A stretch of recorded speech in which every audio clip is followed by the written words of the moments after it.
сонсогч та бүхэндээ өчигдөр мэндийг хүргэе. Дэлхийн монголчуудын амжилт радио 88.3-аас 7 өдрийн давгаас баасан гарагийн 21 цаг 10 минутаас үргэлжлэх айцаа хамтдаа давцгаа өрөөтэй амар цаг нэвтрүүлгийн 2024 оны 8 сарын 26-ны даваа гарагийн дугаар шууд өргөхөд бэлэн болоод байна. Студид хөтлөгч ундрах, Ами найруулагчаар төвшнөр ажиллаж байна. Нэвтрүүлгийн хамтран ажиллагчаар Маламоло, гарын хөөсөн савн шүдний О хамтран ажиллаж байна. Чин төрхий. За сонсогчдоо шинэ 7 өдрийн мэндийг хүргье. За чагийн маань өвдсөн, өвдөд хоолнд бүр таг болсон учраас ярьж чадахгүйгаа эмнэлэг твтцсэн байгаа. Тийм учраас энэ 7 өдрийн амир цагийг ундрах надтай хамт хөтөлнө. За тэгээд чагийнхаа эртэл бүгдээрээ түр надтай бай. Тэгээд чагээд хордоо идгээд хүрээд ирээч. Дөнгөж ихний өдөр гэж байгаа. За ингээд эхэлж байна. За нэг өдөр сүнс сүдрийн талаар тийм ээ сүнсний тухай төгөөг хүргэдэг. За би бол ерөнхийдөө монгол сүнсээ баздаг. Чагийн хувьд бол гадаад сүнсийг, хөвчлэн солонгос сүнсийг баздаг байгаа. За өнөөдрийн хувьд өнөөдөр ямар солонгос хэлгүй. Тэгээ солонгос сүнс бадаж чадсангүй. Тэгээд өнөөдөр нөгөө нэг сонин хачин зүйлээр дүүрэн хорвоо гэдэг ном байд юм байна. За. Энэ номон дээрээс чамаас авсан штэ. За харин тэр хүн мэдгүй штэ. Би хэлчихлээ штэ. Чимээгүй. За ууч.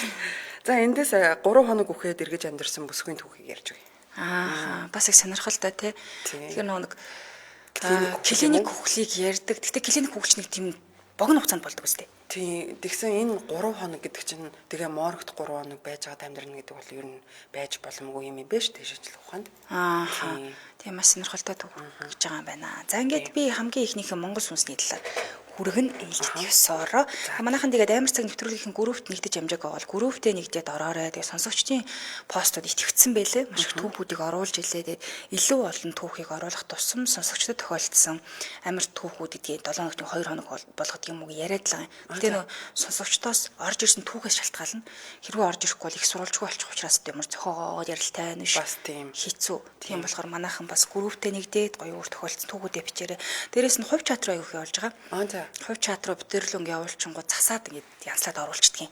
Тэгэхээр та хоёр ч нэг үе түүх оруулаад. Тийм сонсогчдын пост гээл оруулаад байгаа. Тэгэхээр алдаа нөгөө нэг алдаатай бичдэг ч юм уу найруулга алдаатай байна гэж санаа зовлтгүйгээр шууд хувь чат руу явуулчаарай. Тэрийг хуулаад засаад янзлаад найруулгын ч гэсэн өөрийнхөө хэмжээнд засаад оруулцдаг болохоор бүр ингээд санаа зовоод байвал шууд юугаар явуулчаарай. Хувь чатаар явуулчаарай манайхан. За тийм. За баярлалаа ингээд ихнийхээ түүхийг сонсогчдод хүргэе. За.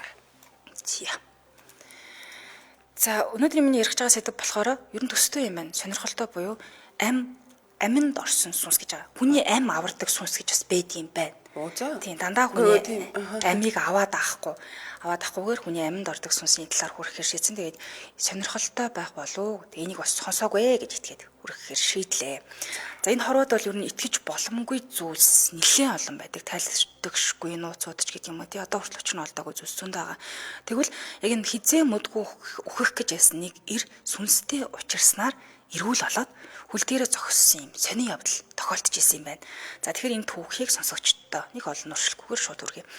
1998 оны ихээр монголчуудын дийлийнх нь ганцгийн 8-нд мордоод ёстой л нөгөө хөлтөөн хөлхөж хөлгүүн мөлхөж байсан цаг үе.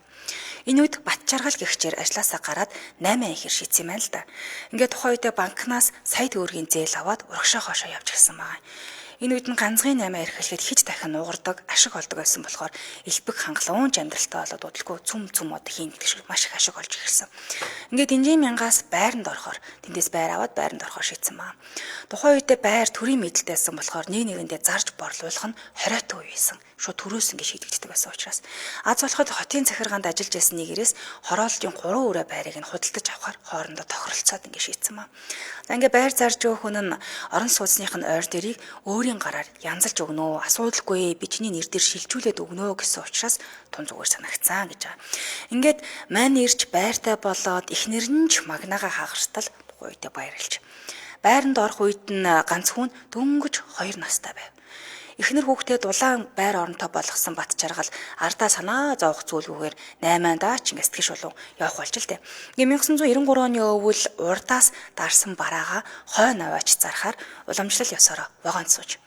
Тэгээ ингээд Москва гарах замын өртөөнүүдээр купенийхээ цонхоор 8 цаад ингэ шууд явчихдаг юм байна. Заавал буугаад авах шаардлагагүй цонхоороо 8-аа игээд явчихдаг. За энэ явалтаар болохоор хадам ах нь маш үнэтэй юм турк савх өгөөд зарж өгөхийг гуугаад явуулсан юм байна л да. Тэгээд тэр савхин за адам авахгүйсэн юм чин дээ гэж бодоод нөгөө савхин аятайхан үнээр зарчээ да гэж бодоод нэг залууд үзүүлжсэн чинь нөгөөх нь хөөе айгүй давгүй савх байж тээ. Гэхдээ би нөгөө өмсөд ингээ үзчихвэл зүгээр юм биш үү дээ. Өмсөө үзчихье гэд гойсон юм байна л да. Тэгэхээр нь манер дургуцаад авсан. Цаадах нь уугцдаж аваад цаашаа маш аажуухан гिच нь алхаа явчих. Нөгөө цонхоор исэн учраас араас нь хүүхий хай гэж болдгоо. Яг энэ үеэр вагонч хөдөлж таарч. За тэгээ Батчаргал эдээ сэтгэл санаагаар унсан. Хүний өмтэй цайтай даалдчихлаа. Яана гэж бодоод бас чиг хүнд дээрлэхүүс юм шиг санагдаад нэлээд дотроо уурн үрээд исэн юм байна л да. Тэгэнгүүтээ дөнгөж хөдлөөд богон удаа явж исэн учраас тэр уур амгоо дийлэхгүйгээр цонхоороо шууд үсрэг бууччих. За тэгээ түүнийг мөнөөхөн Оросын хойноос гүйж хүрэхэд нь цэнхэр өнгийн лада машин суух гэж байсан Орос залуу найзуудтай куртгийг шидэж өгчхөөд том турбаа бариад өвдөөс нь дайрсан байгаа. Мэдээ чинь дээрэмл болчихж байгаа юм л да. Ингээ Орос ирийн далаас нь цохилт нуруунд нь буухад нөгөөх Батчаргал маань ухаалтаад унтсан. Нилээ хүчтэй зогсон маа. Хичнээн ч зодуулсан юм бүү мэд. Ямар тааш нэг цуг нэг купенд явсан хүмүүс нь брод нэгт хилээд вагоныг азар зогсоож чадсан. Вагоноос хүмүүс буухыг харсан дээрэмжид ухаангүй явтж байгаа Батчаргалыг орхиод цаашаага цухтаагаад ингээ явчих. Ингээ тэндээ эмнэлэг твтээд хэд хоногийн дараа арай гэж ухаан орсон байгаа. Дээрэмдүүлсэн хамгийн маалтцсан дээрээс нь зодуулсан нэлээ хүнд гэвтцэн. За харамсалтай нь энэ зодуулсан нь маш удаан зодуулсан олон хүмүүс зодуулсан учраас тарих нухсандаа хүнд гэмтэл авснаар хөл дээрээ босох ямар ч найдваргүй байсан. Эмчнэр түүнийг ухаан ороход нь за та ямар ч хэлсэн амьд үлдсэн гэхдээ хөл дээрээ босч чадахгүй гэдгийг хэлсэн маа. Ингээд цуг нэг кафенд явсан нөхөр Москвад бараагийн заашнаар түүнийг вагоноор Монголд яалтчгүй их оронд навчирч чадсан маа. Энд ирээд хичнээн эмчилгээ хийлгсэн ч гэсэн хөл дээрээ босох найдваргүйгээр үл барам дээрээс нь бүслэхийнээс доошоогоо мэдлээ алдаад шээж баахаач мэдрэхэ болсон байгаа. Ер нь хүн дээрч бийцэхтэй ямар ч мэдрэхэ байсан. Ингээ Батчаргал хүний гарт орсон. Эхнэр нь өглөө босоод л шүндэл болтол түүнийг бөөцөөлн халамжлан за ийм маягаар хагас жил өнгөрөхөд дахир дутуу болсондоо гутраад муухай аштай болж эхэлсэн. Тэгвэр хүн өөртөө ойртуулахаа болсон нүг 90 сар бол эд залуу насндаа байгаа юм чинь маш муухай аштай болоод тэгээ нааш авирыг эхнэр нь дийлхэ болсон уу аль эсвэл ийм хүнтэй яаж насыг барах вэ гэж бодсон уу ерөөдөө хайхархаач болоод тоохооч байсан. Ийм маягаар нэг жил өнгөрөхөд эхнэр нь залуу хүн болохоор үе үехэн алга болчтой болж илэг баримж гэдэг юм уу. Ингээд нэг өдөр тэсгэ байсан Батчаргал их нэртэй хилжилтэй. За хэлэхдээ ингэжсэн ба. За чи намайг зүгээр ойлгоорой. Чи хүү амьдралаа бод. Би чаах хааштай өнгөрсөн хүн. Гэх зэрэгээр ухуулан синхрүүсээр эхнэрээс салгаар шийдсэн ба. Тэгээ эхнэр нь ч гэсэн түүний үгэнд орж тэгтээ салахта байр саваач аваагүй үлдийг авсан ба. Харин хүүдээ хэрэг болно хэмээн баггүй мөнгө аваад төрхөндөө хүүгээ дагуулаа батсан. Ах トゥ төрөл төрөстөнд түүнтэй хамт амьдрахыг хүссэн ч гэсэн Батчаргал өөрөө огт зөвшөөрөөгүй. Өөрийгөө тэр ах トゥ гээр асруулахыг хүсээгүй юм байна л да. Ингээд зөвхөн өглөө оройд ирж хоол унд хийж бас хөтөвчтэй өтгөн шингэнийг л асгаж байхыг ах トゥ нартаа зөвшөөрсөн ба. Харин таньдаг найз нөхдөд дуудуулан ерөнхийдөө байнгын согтуу буюу маш их арх ууж эхэлсэн ба. За тэгээд нэг л ээлж тосороо найзуудтайгаа уугаад нэг шүн ам нь бүр ингээд тисхийн аргагүй цангаад сэрсэн юм байна. Тэгээд тэгсэн найзууд нь шүн орхиод явахдаа цонх хаалга орхицсан бололтой хөшгөн хийсэд сийгээд байсан юм байна. Тэгээ бэжсэн чинь гинэтгэн өрөөнд нь хин нэгэн яг хүн байгаа юм шиг нэг мэдрэмж үйдэг ш. Тийм мэдрэмж төрөнгөтэй би энэ зарсийгээд эхэлсэн. Тэгээ босоод ингээ харж чадахгүй учраас сандарсанда хинбэ гэж хоолоогоос харалт болон асуусан байгаа. Гэтэ өвдөөс нь хин ч хариулаагүй. Харин нөгөө өрөөнд нь хин нэг ингээд яваад байгаа нь зүн совинд нь мэдрэхэд байсан. Тэгээд өрөөнийх нь хаалга сэвхийн онгоохот тэр сэтгэл нь түгшээд харсан юм байна л да. Өндийгөө толгоо өндөлгийг харсан. Тэгтэл тас харанхуйн дундаас нэг цагаан хувцастай эмэгтэй тотрон харагдахад мань нэрийн зүрхэн нэстэ газар дээрээ зогсож шахсан маа. Тэгээ өөрийгөө за одоо би ч архины цагаан солил тусчир гэж бодоод нүдээ тас ансан болооч нөгөө цагаан дайшинтай эмэгтэй үзэгдэж бүр ингэ илт харагдаад байсан юм байна. Тэгэхээр н зориг ороод маш чанга дуугаар тэтэ чичрэхээсээ олгоор хинбэ чи дуураач гэж асуусан. Харамсалтай нь энэ эмэгтэй ганц жуг унгалгүйгээр хаалганы цаана зогсоод л исэн. Ерөөсөө ойртохгүй яг нэг газараа зогсоол исэн. За тэнгуут нь сүүлдээ төвчээрээ барж стилээд ойруулж хашгичж зүхэж эхлэхэд мөнөөх дүрсэн нүтэн тэр нь замхаад алга болчих. За тэгээ маргааш өдөр нь болоход өдөржингөө нөгөө хүүхний дүрс чухам ямар учиртайг мэдэх гэж хорхоосон аригт ар суулгүйгээр тэр өдөртөө ирүүл өмдсөн байна. Ингээд шүнд бол болох үед бат жаргалын зүрхэн түг цоглоод хүлээж эхэлсэн. Яагаад ч юм урчны харагдсан шүний гीчин буцаж ирнэ гэж баттай итгээд байсан. Үнэхээр ч түүний бодсон ёсоорч болсон. Тэр шүн тэнгэрт бүртийгч үйлгүй байсан учраас сар бараг өдөр мэд цонхоор нь тусаад өрөөнд доторх нэгт ингээ харагдчихсэн. Энэ үеэр цаад өрөөнөөс хаалга сэвхийн онгоох чимээ гарах нь ванны өрөөний юм шиг байна. Хачирхалтай нь хөлийн чимээ өрөөсө гарахгүй байж. Удалгүй өрөөнийх нь хаалга нь хачин муухай чихэр онгооход цаанаас нь нөгөө цагаан даашинстай эмэгтэй хөнгөн алхаж ирж яваа харагдсан. Тухайн агш нь бачиргал энэ хүүхэн ванны өрөө нуугдж байж гэд шал утгагүй бодож амжсан байна. Хүүхэн нисхмэт атлаа симхэн гიშгэлсээр өрөөнд нь орж ирээд өмнөх өдрийнхөө бодвол илдүү төхөд орных нь өмнө зогсож байгаа. Тэгэхэд нь маань нэрч сандарч мэрэхтэй сайн байна уу гэд минь асууж өргөсөн. Тэгэхдээ бүсгүй хариу дуурахгүй зогсоод ахаар нь хэлхүү чинь болов гэж бодож амжсан байна. Сүүлдээ гайх нь баг зэрэг намжаад чи дуурахгүй бол яв. Би чамааг юу ч ясаа айхгүй. Би хааштай өнгөрсөн хүн. Өгөхөд гомдол алга гэж хэлэхдээ үнэхээр ч маш их зоригтой байгаагаа мэдэрсэн ба. Гэтэл түүний би маш гайхалтай болж байгааг нь мэдрэгдэж эхэлсэн. Огтхон ч айж имээхгүй болсон. Тэгээ оюун санаа нь гайхалтай тайван ажиллаж байсан. Харин энэ үед бүсгүй ам нээж эхэлсэн. Маш зөөлхөн хэлж буй өгсөн чихэнд нь бус оюун ухаанд мэдрэгдээд сонсогдоод эхэлсэн. Бүсгүй түүнд хэлэхдээ чи өгөхээр шийджээ дээ. Харамсалтай юм. Цагч арай болоогүй байна. Тиймээс чи эдгэх хэрэгтэй. Гэхдээ нэг тийм дайжгаж байгаа юм шиг санагдаад гинэтгэн уур нь хүрээд чи бичээ тиймээ донгос. Би хинт ч хэрэггүй амтан. Хааштай л үхэн гэж хэлээд бархиран уйлж гисэн ба. Гэтэл энэхэн зурт толгоор нь сэрүү татах шиг болоход өндийгөө таарсан ба. Цагаан даашинстай эмэгтэй өмнөхөөсөө илүү төхөд гар сунгахад л бараг хүр хэмжээний ойрох ирсэн ба. Уйлж баг зэрэг тайвчирсан бачиргал. Чи хүн юм уу айл эсвэл гэд үгээ гүцээ гэтэл. Нэгэн цагт амьд хүн байсан юм аа. Энэ байр манайх л та. Харамсалтай нь манайх намайг орхиод хаашаа ч юм бэ алга болчихж. Би хайгаад юусоо олж чадахгүй байгаа. Би өчнөр өчгсөн. Гисэн ч ингээд л байгаад л байна. Биеийг минь авсан тэгээд эдгээр ачаад аваа явчихсан. Би өдрөөр хаач байгаагаа мэдхээ болчихдог. Тэгээд л ингэж ганцаараа хоцорсон. Уйлмаар л байдаг. Даанч болохгүй юм гэдэл ярьж гисэн ба. Тэгсний хэсэг чимээг болчих. Бат жаргал энд нь юусоо итгэж чадахгүйсэн. Гэхдээ би одоо өгсөн үнтэй уулзж байгаа юм хата. Ингэж удаа дотор нь зарсгэсэн юм. Боловч ягаад ч юм гараа сонгосон. Энэ үд бүсгүй аль хэдийн бүрэн ойртоод залуугүй хажууд ирч гисэн байсан. Тэгээ бүсгүйд гараа хүрэгдэхэд жирсхийтэл тог цохох шиг сонир мэдрэмж төрсөн ба. Гэвч тэр жиргэлзэх урсгалыг үл хайхран гараа сонгоод бүсгүйд хүрсэн. Бүсгүйн би үнэхээр хий хоосон зүйлсэн байна. Ингээ хий хоосон ч гэлээ биеийн дотор нь гараа оруулахад баг зэрэг гүйдэл биеийг нь жиргэлзүүлээд мэдрэгдэж хэлсэн ба. Мөн маш хүүтэн сэрүүхэн мэдрэмж төрүүлж. Бачиргал одоо бүр тайвшраад амар амгалан болж гисэн. Айсан ч юмгүй бас гайхаж болж гисэн. Тэгээд сүнс гэж үнэхээр байдгийн байна гэдгийг мэдрээд их гайхаж эхэлсэн байна л да. Тэгээ бас ч уг сүнс өөрт нь ямар ч гай зовлог учруулахгүйг сайн мэдчихсэн учраас сүнстэй сайхан ярилцахаар шийдсэн ба. Үнэхээр ч уйдаж цөхөрсөн түүнд бүхэл ямар ч хүн байлаа гэсэн ингэ сониочлсон зан гарах нь тодорхойлтоо юм асуумаар л байсан. Нэгэнтэй л бүсгүй анд биш юм чин цаашаа сүнс гэж нэрлэх нь зүйтэй байх л та. Ингээд сүнснээс өмнөх амьдралаа ярьж өгөхийг хүссэн байгаа. За бүсгүйч амьдралаа ярьж ирсэн. Энэ байрыг 1981 онд ашиглалтанд ороход цэцгийг их нүү оржээ. Цэцгийг гэдэг нь энэ сүнсний нэр шүү. Мэдээд нэр нь өөрчилсөн байна.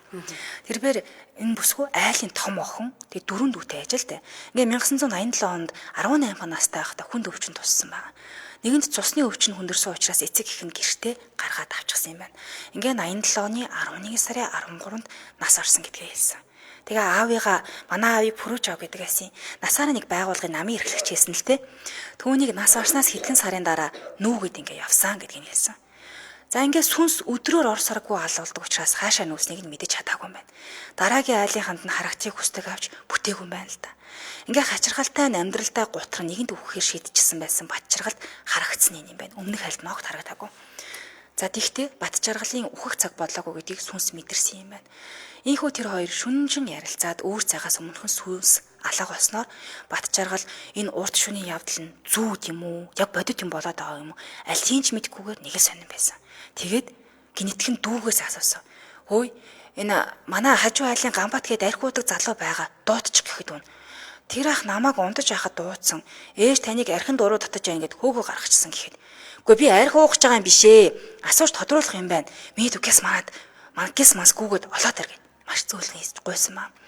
Савл хийвэл хар яр хийдэг зантаа олчихсан ахыгаа ийн гинэтгэн зөөлөн болсон гайхсан түн тэнгэлцгүйгээр гарч гүүгээд удаачаагүй шараа тайлаад улаа бутарсан Гамбаа инээд алцаад хөөе ээж чинь намайг аашлаад гэсээр ороод ирсэн баг. Батчаргал бараг л минь төсийн зүрэгүүгээр хөөе Гамбаа манай энэ байранд дорцрөнгийнхээс өмнө бас өөр байсан уу айл байсан уу гэж асуусан баг. Гамбаа хат ч гэсэн гайхсан янзтай. Үгүй одоо л мэдж байгаа юм уу? Тийм ээ өөр айл байсан гэж хэлсэн маа. Тэгтэн Батчаргал бүр догтлоод байд суугаа олж чадаад яар зандраад хөө хин гэдэг айл байсан. Яага нүүцсэн яриач гэдэл олон асуултаар булж гарсан. Гамбат ч гэсэн мөн сандарч үгүй чи яач ваа пүрвчав гэдэг л айл байсан юм аа гэж хэлэхэд нь толгой дундуур нь лантуугаар цохих юм шиг болж зүрх нь түк гин цохолсон маа. Тэгэхэд нь Гамбат хөө яач ваа гэхэд зүгээр тэр айл яа нүүж гисэн юм бэ? Гэт дахиад асуусан ба. Тэгэхэд нь их сайхан айл байсан шүү дээ уулна. Хинчүлээдээ нэг 10 дугаар ангид нэг хөөхөн охин нь байсан. Тэр нь нас орчихсан юм. Гэхдээ нь Батчаргал бүр их тогтлоод хөөе нэрийг нь цэцгээ гэдгүү гэхэд Гамбат гайхаж. Чи яаж мэдж байгаа юм? Нэрээ цэцгээ гэдэг байсан шүү дээ. Би гэрт нь нэг удаа орж иржсэн юм. Цагаан балаажаа өмсчихсэн яг энэ өрөөнд хэвтэж байсан да гэж хэлсэн баг. Урд шөнийх нь явдал зүуд байгаагууд Батчаргал айх бас баярлаж хэлсэн. Гү чи ингээд яагаад энийг надаас асууж байгаа гэж Гамбатыг гайхтан Батчаргал зүгээрээ хөшөө хүнээс сонссон юм а гэж хэлсэн маа. Ингээ Гамбат ч гэсэн ганшил арх олоод уужсанаатай цэцгээ чи маш хөөрхөн охин байсан да гэж ярьж гарсан маа. Батчаргал энэ бүхнийг сонсч байснаа. Хөөе би чамаас ганцхан гоё. Чи энэ пүрвчав гэдэг айл хаашаа нуусан ямархуу амьдарч байгаа надад мэдээд өгөөч. Би шовгорыг нь гомдоохгүй шүү гэж гуйсан маа. Энэ үгийг сонссон Гамбат бүр их гайхаад. Гү шовгорч яах вэ? Гэтэ чи яагаад гинэтгэх хаа хамаагүй танихгүй байл асуугаад байгаа. Гэхдээ нь Батчаргал дургуутсангүйгээр тэр чамд хамаагүй. Мэ ганц хил юм аваа очих гэд мөнгө өгсөн ба. Гамбатын гарсны дараагаар Батчаргал шүнийг тиссэн ядаа хүлээж хэлсэн. Шүн болсонхоо цэцгийн сүнс хаалгаж ихруулан онгойлгосоор ороод ирсэн ба. Батчаргалж яаран сандран догдолж хөөе би чамайг хажуу айлаа Гамбаагаас асуусан танаахыг бүр сурлаа. Ярьсан бүхэн ч үний юм байлээ. Тэгээд танаа гэр хаашаа нүүснийг олоодох гэд хэлчихсэн гэхэд охины сүнс баярлаа. Би чамайг эдгэж өгнө. Чи удахгүй хөл дээрээ босгоолно. Гэд уруу харуулan хөвтүүлж байгаа сэрэг татвалан барьж авах шиг санагдаж ирсэн. Захилгаан гүйдэлгүйгээ идж байгаа юм шиг тэр нэг л мэдгээд хамаг болсон цутгачихсан нам унтчихсэн. Үүнээс хойш арх уухан битгээл өдөрчн сайхан нам унтхолж. 2 хоногийн дараа Гамбат инээд алдчихсан орж ирсэн ба. Пүрвчавгайх энэ байрнаас нүгэд сансрын түнэлийн дэргэд байранд орчихсон гэж иштгэв. Амьдрал ахуйн сайн яваа гинэ. 8 эгээд авуу хүлцсэн болохыг хэлж. Тэгээд гэрийнх нь хаягийг нь сайхан заагаад өгсөн ба. Тэр шөнө энэ тухай сүнсэнд хэлэхэд маш их баярлан өрөөн дотор нисэж ихэлсэн. Тэгээд сүнс би одоо хой төрөлд очих хүн болно. Явах замдаа гэрээрээ очиж аав ээжийг арчгаад явъя. Гэхдээ чамайг эхлээд идгэн. Энэ шөнөөс хойш би ирэхгүй. Чи аяанда зүгээр олчихно.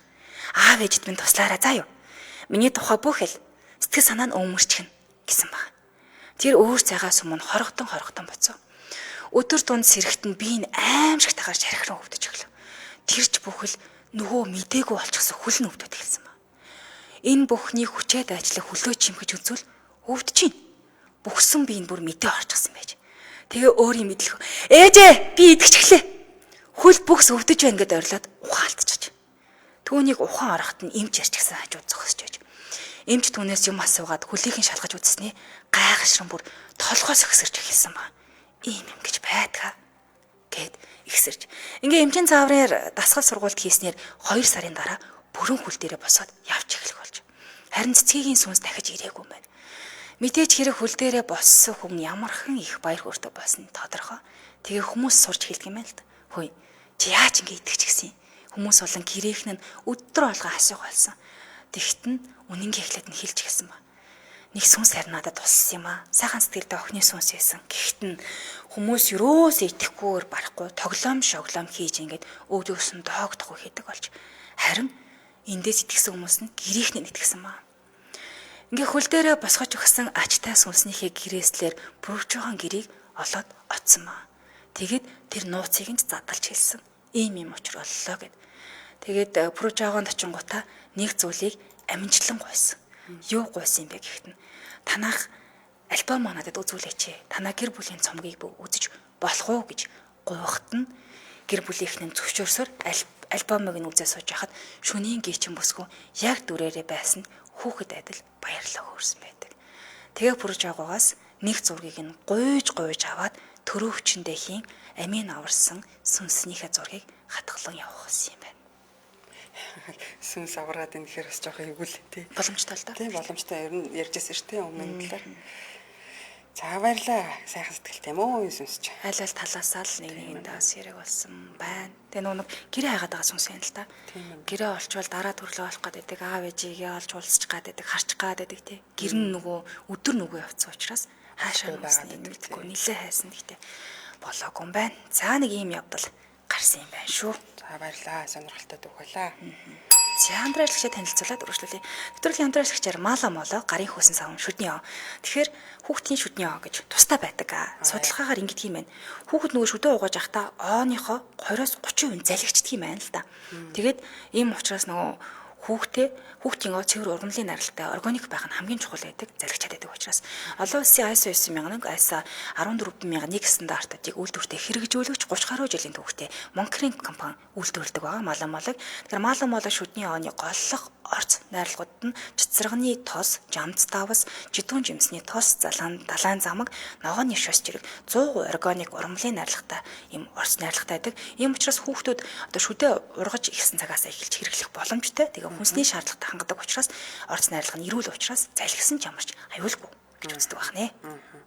За тэгвэл хөөсөн сав бактери устгагчтай. За хүүхдүүд бол юу барьж авна штэ. Тийм штэ. За тэгвэл бактери устгагчтай тэгээд хөөсөр гардаг болохоор хүүхдийн сонирхлыг их татдаг. Дээрээс нь гараа угаахад их амархан байдаг.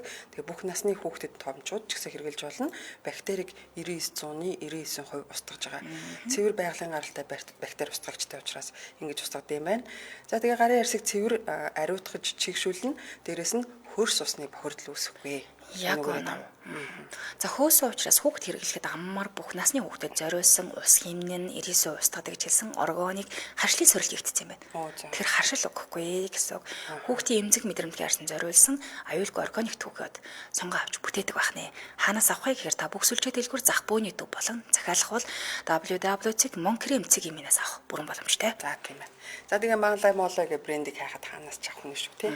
Утасны дугаар нь 7711 43 73 7711 43 73 гэсэн дугаараар нэвтрүүлгийн хамтран ажиллагчаар Мала Моло гарын хөөсөн савн шүдний ойлаа баярлаа. За баярлаа. За би эхлэе. Энэ Барнаулын гайхамшиг, Сибирийн гайхамшигч гэж бас нэрлэгддэг юм байна. Тэгээд яг болсон үйл явдал ингэнэ. За энэ түүхийг болохоор Хамблам Андрей Устюжанин гэдэг хүн бичсэн. Тэгээд үнийг хүргэе. Энэ Оросын Сибирийн зүүн урд хэсэгт Барнаулка гэдэг гол байдаг, гол яг ов гэдэг мөрөнд цуцдаг тийм газар байт юм байна л да. Тэгээд энэ бүсэд байрладаг Барнаул хотын эмнэлэгт 1964 оны 2 сарын 19-ээс 22-нд тохиолдсон үйл явдал, ердөө 3 хоногийн дотор тохиолдсон үйл явдал. За энэ 2 сарын 19-нд яасан бэ гэхээр Клавдия Никитична Устюжанина гэдэг эмэгтэй 45 нас хүрэхэд ердөө 2-7 хоног дутуу байхад мэс заслын ширээн дээр нас ордог. За юу болсон бэ гэхээр энэ 1963 онд Клавдия Никитична Устюжанина гэдэг эмэгтэй Барнаул хотын эмнэлэгт хандаад хор тавтартайгаа мэдсэн. Нойр булчирхааны үдэд эзэм байл та. Гэхдээ яг энэ 64 он болохоор тухайн үед яг өвчтөнд юу болж байгаа гэдгийг нь өөрт нь яг он шиг одоо ийм хүнд мэдээг хэлдэг байсан юм байна л да. Тэгэнгүүт нь өөрөө яг одоо шинжилгээнийхээ хариуг авахар очисон ч гэсэн хамаатныхаа хичээн нэрийг хэлсэн юм байна. Тэгсэн чинь эмчнэр түүнд танад үчи хор тавтартай болсон. Түүнд одоо амьдрах найдвар байхгүй Ер нь бол амиа алдна. Мис заслаас бараг амьд эргэж гарна гэж одоо бодоод хэрэггүй гэж хэлсэн байгаа. Тэгэнгүүт нь ийм одоо харамсалтай мэдээ сонссон хөөрхөн эмэгтэй хорвоогоос хайлахтаа бэлдэж эхэлсэн. Яасан бэ гэхээр яг мис заслалт орохоос өмнө бүх асуудлуудаа зохицуулсан, эд хөрөнгөө төрөл төрөсөдөө одоо хуваарлсан, дээрээс нь жаахан хүүтэйсэн байна л да. Энэ хүүг нь яг хамаатан дундаас нь аваад өсгөж хүн байгаагүй. Тийм болохоор яг асар газарт өгөө гэж шийдсэн байсан. Тэгээд одоо бас ярьж мэрсэн байсан байна шүү дээ. За энэ Никитична гэдэг бүсгүйн тухай ярил л да. 19 онд төрсөн, 1919 онд төрсөн. Тэгээд яг одоо Ярки гэдэг тосгонд тариачны гэр бүлд 14 хүүхдийн 2 дахь хүүхэд нь болж мэндэлсэн юм байна. За ер нь бол ээжигээ багтаа алдсан. Тэгээ аав нь бас хижиг өвчнөр амиа алдсан. Тэгээд 2 удаа гэрэлжсэн. Тэгээ эхний гэрэлтээсээ хүүхэдтэй болсон ч гэсэн нөгөөтг нь эндсэн. 2 дахь удаага гэрэлсэн чинь дөнгөж хүн ганцхан хүүтэй. Тэгээ дөнгөж хүн 9 сартаа хот нөхрөн зодоод архиугаад эхэлсэн учраас нөхрөөсөө салаад тэгээ хүүгөө өөрөө тижээгээд тэгээд өөртөө бол зайчлаа хийгээ явж исэн. Тэгсэн чинь 1963 оноос ер нь бол нойр булчирхаа өвдөд харна тисгүй эмнэлэгт очиод үзүүлсэн чинь ингээд хор тавтартай болцсон ингээд мэдсэн юм байна. За тэгээ мис заслын өрөөнд юу болсон бэ? Ер нь бол яг хязгаар нутагтай алдартай мис засалж профессор еврей гаралтай эмч байсан. Израиль Исаевич Неймарк гэдэг эмч мис заслын өөр 2 эмчийг ахлаад тэгээ 7 дадлагын оюутантай тэгээд олон совилогчтой мис заслын ширээн дээр түүний нойр булчирхайг одоо тэ нөгөө хавдрыг орж авахаар ингээд задал одоо мис заслыг хэлсэн юм байна л да. Үнэхээр нойр булчирхай болон ходоо дойр хавийн эргэтэн идүүдийг нь үнэхээр энэ хор тавдар аимшигтайгаар одоо гимтээсэн байсан. Тэгээд амьд үлдэх өчүүхэн ч найдлага байхгүй гэдгийг орно мис заслыг хэлсний дараа мэдсэн гинэ. Тэгээд ер нь энэ бүсгүйн хөвлийн хөндийгөөс 1 литр хагас орчим идэ гаргаж авсан. За энэ явцад бүсгүй ширээн дээр амьсгал хураадаг. За тэгээд нэгэнт амьсгал хураасан учраас бүсгүйн цогцыг шууд морг руу явуулд юм байна. Гэхдээ явуулахаас өмнө задлан хийх нөгөө 7 дадлагын оюутан байгаа шүү дээ. Задлан хий та нарын дээр одоо мэдэж аваа анлоо яг үнэн дадлаг хий гэж явуулсан. Тэгээд ер нь бол биеийг нь бүтэн одоо эргүүлж оёогүй юм байна л та. За 3 хоногийн дараа яасан хамаатан төрөл саднууд нь хурж ирээд нөгөө хөдөөлүүлэх гэдэг шүү дээ. Тэгээ бүсгүйг авахаар ирсэн совилогч морг руу орсон. Тэгээд морг руу ороод түүнийг авах гэжсэн чинь гар нь хөдөлж байгаа юм шиг харагдсан гинэ. Тэгэхээр нэргээд сайн ингээд лавшруулаа харсан чинь үнэхээр гар нь хөдлөхөөр барах бүсгүй өөрөө ингээд босд суух гээд ингээд хичээгээд чадахгүй байгаа нь мэдгдсэн юм байна. Тэгээл шууд эмчтэй мэдгдсэн гэж. За тэгтээ энэ чинь 1964 он шүү дээ. Энэ үед болохоор клиник үхэл гэдэг юм одоо нэгт хэлэгрээгүй байсан. Дээрээс нь бүр ингээд нөгөө төр засгийн хэмжээнд энийг нууд чимээгүй бай. Дар гэсэн бахна. За эмч нарын хувьд бол үнэхээр гайхамшиг болсон. Ер нь бол энэ моргч нь 10-20 минут утгаа тий насанд хүрсэн хүн өдөр чирэг хүн ч гэсэн ер нь 1 хоног байхад хэцүү газар гэж штэ. Хүүхд юм. Энд ч одоо би бүр одоо хөлдөөгч үстэй. Тий хөлдөөгч цогцос хадгалах. Тэгсэн 3 хоногийн дараа хүн амьд гараад ирсэн. За эмчнэр түүнийг эргээгээд одоо эмчлэх чадах чинээгээр эмчилгээ хийж эхэлсэн. За тэгэхэд амьгүй болсон цогцос гэдэг нөгөө дадлаг хийжсэн болохоор нөгөө дадлаг хийжсэн оюутнууд чинь хоолойных нь хөвч одоо хоолойг бүрэн гүйцэд яг нөгөө ном журмын дагуу эргүүлж оёогүй юм байна л да. Тэгээд дууных нь хөвчийг гимтээсэн юм байна. За дээрээс нь нөгөө нэг гидсэндээ ингээд нэг юм идээтэй шарахтай том нүхтэй тэр нүх нь одоо бас хэврээ үлдсэн тэрүүгээр нэг гуурс муурс оруулаад шингэнээр хоолж исэн юм байна л да. Тэгээд тэр маш хэцүү байсан гэнэ. За чанга ярьж чадахгүйсэн. Тэгээд яг тухайн үед яг клиник үхлээсээ эргэж ирчээд юмнуудыг хараад таниад байгаа мөртлөө нэрлэж чадахгүйсэн гэж байна. Ухаан нь. Тийм ухаан байхгүй те. Ер нь жоохон хэцүү болсон байсан гэнэ. За тэгээ хүүгээ ирэхэд хүртэл таньжсэн. Гэхдээ би яг нэрийг нь бол хэлж чадахгүйсэн гэж тэгжэлээ. За тэгээ сарын дараа өөр эмчтэр очиод одоо эмчилгээ дахиж хийлгэсэн. Одоо энэ хүн чинь амьдрах гэдэг нь шүү дээ. Тэгээ эмчилгээ хийлгэсэн. Гэхдээ ер нь тэр эмчилгээ хийсэн хагалгаа дахиж хийсэн эмч нь эргэж хараад одоо түүнийг дахиж задлаад одоо хагалгаа хийж явахдаа гайхсан гинэ. Таны нөгөө нэг хор тавтар мавтартай болоод исэн тэр эд ис чинь эргээд жоох хөвгтөг шиг ингэ сэрэгцэн бах юм аа. Ямар сони. Харин тийм ямар сони. Тэгтээ нөгөө нэг дадлага хийжсэн оюутнуудын одоо хааш яаш хийсэн л байгаа байлгүй дээ. Жишээ нь сурж байгаа хүмүүс юм чинь тэд нэр одоо нэг биш нэлээд эргэтнүүдийг одоо гимтээсэн байна гэж хэлсэн. Тэгээ бүсгүй бол ер нь эргэж сүүлийн амьдралынхаа сүүлийн жилүүдийг бол хүнд өнгөрүүлсэн байт юм байлээ. За бүсгүй одоо нас барлаа гэдэг эмчнэр түүнийг моргт хийснээс хойш юу болсон бэ? Энд чи бодит хүн дээр тохиолдсон. Бодит хүн дээр 64 онд үнэхээр тийм болсон явдал гэсэн байсан шүү ном дээр тэгсэн юм. За бүсгүй хэлэхдээ намайг хагалгааны ширээн дээр хахад үхэл ирсэн. За яг ер нь миний сүнс ингээ биенээсээ гарч байгааг би өөрөө мэдэрсэн. Гэхдээ би ингээд биеэ ингээд биенийхээ эргэн тойронд юу болж байгааг мэдчихсэн. Би эмчнэрийн юу ярьж байгааг, юу хийж байгааг бүгдийг нь сонсч ийсэн. Тэгээ ингээ байжсэн чинь гинт өөрийн газар руу очсон гинэ. Юу н хаана байгаагаа мэдгүй тийм газар очсон. За тэгээ тэр газар шүү дээ те. Харанхуй мөртлөө ногоон зүлхтэй байсан. Тэгэнгүүтээ хаашаашаага 1.5 1.50 хэмжээтэй дөрвөлжин бараан зүйл дээр би хөвтчихсэн. Тэгээ тэр яг юу байсныг би өөрөө мэдрээгүй. Гэхдээ тэр тийм хүүтэн байгаагүй. За тэгээ ингээд хөвтөж байгаад баруун тишээ ингээ харсан юм байл та. Тэгсэн чинь тэнд яг нэг юм бурхны сүмийн үүдэн дээр хааны хаалга гэж байгаа юм шиг нэг тийм хинч харсан тийм хаалга гэж мэдэгдэхээр хаалга байсан. Гэхдээ тэр үнэхээр одоо чамин тийм хурц гэрэлтэй хаалга байсан гинэ. Манай деваж юм болов. Харин яг деважл гэсэн л байсан л да ер нь. Деважл гэж харагдах бах та. Тий. Тэгсэн чинь яг тэр хаалганаас нэг өндөр эмхтэй гарч ирсэн. Намайг чиглээд ирсэн тэр эмхтэй үнэхээр гоолог толгоогоо далдалсан. Гэхдээ одоо гэлмагийн юм хувцтай байсан. Түүний хажууд нэг жоохон хүү байсан. Гэхдээ тэр хүүгийн царайг үнэхээр харж чадаагүй гинэ. Тэгээд гэлмаа болохоор одоо тэр эмхтэй бүсгүй болохоор ер нь нэг тийм хүйтэн харилцаатай байсан гинэ. Шууд ингээд ойртоод ирэхээр нь ер нь сайн харсан хаанагаага өөрөө одоо асууж мэдийгээд ингээд асуух гэсэн чинь нэг тийм хүндээ харилцаатай эмэгтэй байсан. За тэгээд ямар хатуу сэтгэлтэй эмэгтэй вэ гэж дотроо бодож агаад тэгээ хүүгийнхээ одоо өөрийнхөө хүүгийн тухай бас бодсон гэх нөгөө жоохон хүүхд хажууд нь яваад байгаа шүү дээ. Гэхдээ тэр хүү түүнэр нуруугаа харуулсан байсан учраас царайг нь харж чадаагүй гинэ.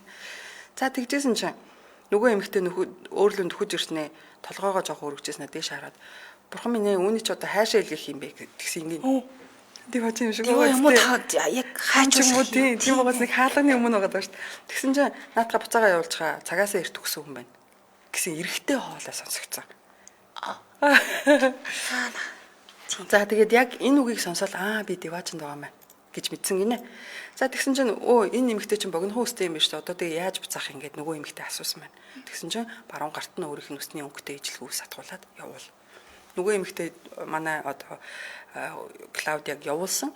Тэгээд нэг мэдсэн чинь моргц ирсэн. Үсэн атгуулад гэдэг нь яа. Одоо мэдгүй тэнгэрээс босож ирэхдээ ингэж ирдэм билгүй. Нөгөө нэг юм нь идгээд байсан юм болов. Идэрэхт нь идэгцэн хүүхдэг шиг болцсон байгаа нь дахиад үрчиж байгаа юм уу? Яаж. Тэгэл одоо яг энэ дээр дүрсэлснээр бол ер нь богино үстэй байх юм бол өөрийнхөө үсний өнгөтэй адилхан ус атгаад битээж бурхан байдаг бол бурханы зөвшөөрлөөр буцах нь шүү дээ. Тийм. За тэгсэн. За тэгээ эмэгтэй ингээд эргээд амьдэрсэн. Одоо цаашаа амьдрал үргэлжилж байгаа. Тэгсэн яасан юу болсон? Энэ бол зөвлөлт холбоот улс байсан тий. Тэгээд 60-аад оны үеэс учраас Клаудиа гэдэг эмэгтэйн тухай мэдээ ууг нь нууцлалтай байсан. Гэтэ ойрд амаатнаас аднаас нь ч юм уу гараад тий ингээд энэ мэдээ тарсан. За гэрээр нь одоо сүсгтнүүд, лам нар дээрээс нь ингээд маш олон хүмүүс эргэлдэж тойролдож эхэлсэн. Тэгэнгүүт нь яасан? Нөгөө намын даргын тушаалаар сэргийлхийн одоо харуулууд гэрийг нь маандаг. Тэгээ сүүлдээ ингээ хүмүүс ирээд харна одоо ирж байгаа хүмүүсийг хөөж зайлуулдаг. Дээдэг болохгүй болохоор нь Клаудиаг өөрийг нь сүрдүүлдэг. За бүр ингээд хөршүүд нь хүртэл элдвийн хүмүүс ирээд ингээ хаалгууд те амар тайван байдал алдагдуулаад энэ тогшоод энэ чанга нүдэд энэ амар цайг үзүүлэхгүй ингээ сүүлдээ бүр шүүх рүү хөршүүд нь түүний талаар гомдол мэдүүлсэн. За тэгээд шүүхд очив юм байна. Бүр 2-3 удаа шүүх рүү очиж энэ нэмэгтэй эрүүгийн хэрэг бүр үүсгэжсэн, шүүхээр шалгаж байсан. Гэхдээ яагаад ч юм түүнд яг ямар ял оноохоо мэдгүй буцаага явуулдаг. Харин тийм одоо хүлээс буцаад ирсэн нэмэгтэйг шоронд хийя гэх юм уу? Эсвэл бусдын тайван байдлыг алдуулсан. Тэгээд шалтгаан нь энэ нэмэгтэй дахиж амьдсан болохоор ингээд иртгээд явах юм уу? Ямар ч үсэн ямар нэг байдлаар буцаж эргэж ирүүлсэн. За тэгэхдээ сүүлдээ бүр түүнийг улс төрийнхэн те нөгөө нэг намынхан яах вэ гэхээр хүчээр зайлуулъя гэж шийдсэн юм байна л да. Тэгээ гэр орныг нь ер нь одоо бодол төлөвлөгөө гаргасан л баг. Тэгээ үүнийг нь Клаудиа мэдээд тэгээд нэг өдөр хүүгээ сургуулаас нь ирэхтэн шууд одоо гэрээсээ юмнуудаа өөр авсан байж байгаа хүүгээ замаас нь тосч аваад тэгээд цухтагаад өөр тосгонд очсон. За тухайн үеийн Загорск гэдэг тосгонд очсон. За энэ түүхийг хүүнд бичиж өгсөн. Одоо тэр нөгөө миний түрүүний эхлэлтэй хэлсэн Хамблам Андре Стюжанин гэдэг хүн. Тийм хүн ээж ихээ түүхийг бичсэн. Ээж бол түүний сүүлийн амьдрал одоо энэ хоёр ингээд дахиад амилцсан учраас эмэгтэй бол сүсэг бишрэл үнэхээр их байгаа. Тэгээд сүмээр их явж байгаа. Тэгээд одоо сүүлд очисан газар нь хүртэл сүмийн хажууд байшинтай байсан. Тэгээд тэр сүмийг бол ер нь дагаж сүмд л ер нь ойр ойрхон очиж өөрийгөө хамгаалж амьдардаг байсан. За хүүгийнх нь бичснээр хүүн том болоод их сургуульд очиход ээжийнх нь би нилээ муудсан гинэ. Тэгээд сүүлдээ тэргийн цар дээр байсан. За тэгээд ээж дээрээ сургууль сурж байгаа хүүхд чинь өөр хөтэй нөгөө сүмийнхэн л харуулж байгаа. Тэгээ сүмийнхэн байнга ирж очиж чаддгүй л байсан юм л үү. Тэгээ ээжийнхээ амнаас сонсоход ганцаараа байх үед нь одоо түнд нөгөө муухай сүнснүүд айгүй их ирж халддаг. Түүний биед ордог, гардаг, өвтгдөг тий хоол идэггүй хит хоногоор ингээд түүнийг зовоодог, унтуулдаггүй байсан гин. За Клаудиа гэдэг эмэгтэй бол яг жам ёсоор амьдарсаар хагаад одоо жам ёсоор өөдөлсөн. Гэхдээ ер нь бол түүний амьдрал бол байнга тийм сөрөг сүнстэй тэмцэж тэгээ муу сүнснүүд гэх юм уу тэмцэж тэгээ тэрийг одоо нөгөө тэндээсээ гарахын тулд хамбал амууд ирж түнд тусалж байсаар хагаад өнгөрсөн гин. Тийм. Тэгээд хүүн одоо бас маш их итгэл одоо бишрэлтэй болсон. Тэгээд хамблан болсон байна. Тийм ээ. Үеийнхтэй сони юм аа. Одоо нэг диваажин байдаггүй гэдгийг хэрвээ энэ бүс хүн түүх яг үнэн бол шүү дээ. Байд гэдгийг баталчихж шүү дээ. Тэгээ өөрөө харин тэгээ энэ эмэгтэйгийн нөгөө бас нэг баривчлагдах гад нөгөө нэг намаас ингээд сүрдүүлээд исэн шалтгаан нь би ингээд диваажинд очиод ирсэн гэдэг имийг хүмүүст хэлээдсэн ирсэн хүмүүстэй яриад байгаа байхгүй юу. Тэгэнгүүт намынхан та нар те шашин сурталчлаа. Одоо социалист нэг юм штэ тий. Одоо алах намын эсрэг үйл ажиллагаа явуулж юм эсвэл хүмүүс шашилгаа хийгээд энэ тий. Тэгжил одоо түүнийг их хавчиж гадуурхсан юм шиг байна. Одоо нөгөөд байгаа зургнууд нь бол энэ бүс өөрийнх нь зургнууд яваад байна. Тэгэхээр за яг ийм болсон уу үгүй юу гэдэг нь одоо хажууд нь байгаагүй учраас мэдэхгүй байна. Гэхдээ эн чинь хүүн бичээд ирүүлсэн байна. Тийм яг үнэ. Тэгээд энийг би бас гуглдж үзлээ өнөөдөр. Тэгсэн яг энэ номон дээр байгаа яг л түүх хിവэрэ байна. За тэгээ нэг ганц нэг одоо намтар дээр бол энэ нэмэгтэй өмнөх амьдрал бага насны амьдрал байлээ. Тэгээ бусдаар бол яг энэ түүхэл сайтуудаар байна да тий. Тэгэхээр олон сайтуудаас бичсэн байна гэхээр сони юм аа. Тэ сони тий. Энэ бидний төсөөлд байдаг штэ. Бид нар үхээд хаашаа очих бол тамд очих болоо, диваажинд очих болоо. Тэгээд диваажинд үрслэхдээ угаасаа л юм хаалга. Үүлэн дунд нэг юм цаана хүн аравдахгүй хаалга байдаг тий. Тийшээ ордов там гэвэл нэг юм харахуу руу явсаар байгаа нэг юм гал руу ч юм орох гэдэг. Бас нэг юм хаалга байдаг штэ. Энэ бүсгийг харсан юм гэхээр яг л тэмүүлчихэд байгаа байхгүй. Хаалга байсан.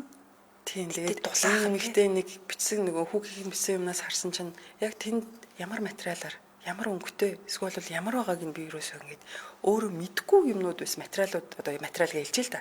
Мэдгүй материалээс учраас би хүрээд өөрөө тайлбарлаж чадахгүйсэн. Би хараад өөрөө энийг ямар гэж хэлж чадахгүй. Би өөрийнхөө мэддгээр тайлбарлая гэж бичсэн байлээ. Тэгээд тэр дүрслэл бол ууг нь нарийн байсан. Гэхдээ одоо жишээ нь торох шиг гэж хэлж болохгүй нэ шүү дээ. Торох шиг зөөлөө хөөн шиг байсан гэж хэлж болохгүй, төмөр гэж хэлж болохгүй. Тэгээд нэг юм металл шиг юм дээр байгаа мөртлөө хүтэн байгаагүй л гин тэр өдөр нь бол нэг тийм одоо эмнэлгээс яг тэр нөгөө үл мэдэх газар руу явахдаа тэр нэг тийм бүрхэг өдөр шиг тийм газар байсан гинэ. Гэхдээ тийм хөвтөөдсөн. Харин тэр гэдгийг бас мэдгүй. Сайн л тэгэхээр нөгөө клиник хүүхэлд орсон хүмүүсийн мэдэрдэг мэдрэмжтэй би бурхантай уулзсан, би гэрэл харсан нэг тийм хонглоор л яваад байсан гэдэг юмтай бас дүүжлэн л та сонирхолтой л юм. Баярлалаа. За баярлалаа.